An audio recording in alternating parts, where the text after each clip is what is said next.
দর্শক আসসালামু আলাইকুম। 2013 সালের 5 মে রাজধানীর মতিঝিলের শাপলা চত্বরে হেফাজতে ইসলামের সমাবেশ ঘিরে সংঘটিত হত্যাকাণ্ডের ঘটনায় বেশ অগ্রগতি হয়েছে। মানবতা বিরোধী অপরাধের অভিযোগে দায়ের হওয়া মামলায় ক্ষমতাচ্যুত প্রধানমন্ত্রী শেখ হাসিনা সহ 41 জনের বিরুদ্ধে গ্রেফতারি পরোয়ানা জারি করেছে আন্তর্জাতিক অপরাধ ট্রাইব্যুনাল। সোমবার বিচারপতি নজরুল ইসলাম চৌধুরীর নেতৃত্বাধীন আন্তর্জাতিক অপরাধ ট্রাইব্যুনাল 2 এই আদেশ দেন।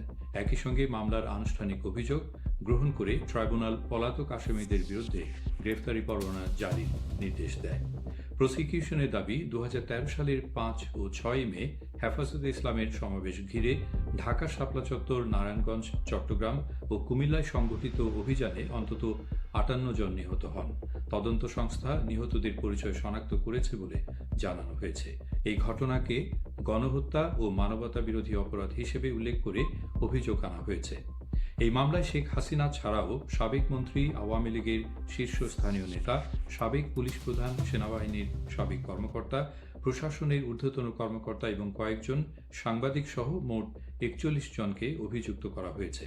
বর্তমানে মামলায় অভিযুক্তদের মধ্যে 10 জন আইনশৃঙ্খলা বাহিনীর হেফাজতে রয়েছেন। তাদের মধ্যে রয়েছে সাবেক মন্ত্রী ডাক্তার দীপু মনি, সাবেক স্বরাষ্ট্র প্রতিমন্ত্রী শামসুল হক টুকু, হাসানুল হক ইনু, সাবেক আইজিপি এ.কে.এম. শহীদুল হক, সাবেক সামরিক কর্মকর্তা জিয়াউল হাসান, লেখক শাহরিয়ার কবির এবং সাংবাদিক ফারজানা রূপা সহ আরও কয়েকজন। শুনানি শেষে প্রধান প্রসিকিউটর মোহাম্মদ আমিনুল ইসলাম বলেন, এই মামলায় যাদের বিরুদ্ধে অভিযোগ আনা হয়েছে তারা কেউই আইনের দায় এড়াতে পারবেন না। তিনি আরও জানান, মামলায় কনস্টেবল বা নিম্ন পদস্থ পুলিশ সদস্যদের আসামি করা হয়নি। অভিযোগ আনা হয়েছে নীতি নির্ধারণী পর্যায়ের ব্যক্তিদের বিরুদ্ধে। উল্লেখ্য, এই ঘটনাকে কেন্দ্র করে দীর্ঘদিন ধরে বিচারিক প্রক্রিয়ার দাবি জানিয়ে আসছিল হেফাজতে ইসলামের নেতারা। সোমবার ট্রাইব্যুনালে সংগঠনটির কয়েকজন নেতাও উপস্থিত ছিলেন।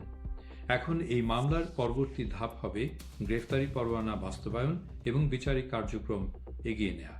তবে অভিযুক্তদের বিরুদ্ধে আনা অভিযোগ আদালতে প্রমাণিত না হওয়া পর্যন্ত তারা আইনগতভাবে অপরাধী হিসেবে বিবেচিত নন।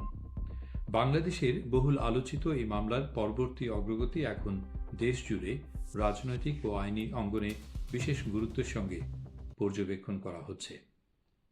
ধন্যবাদ।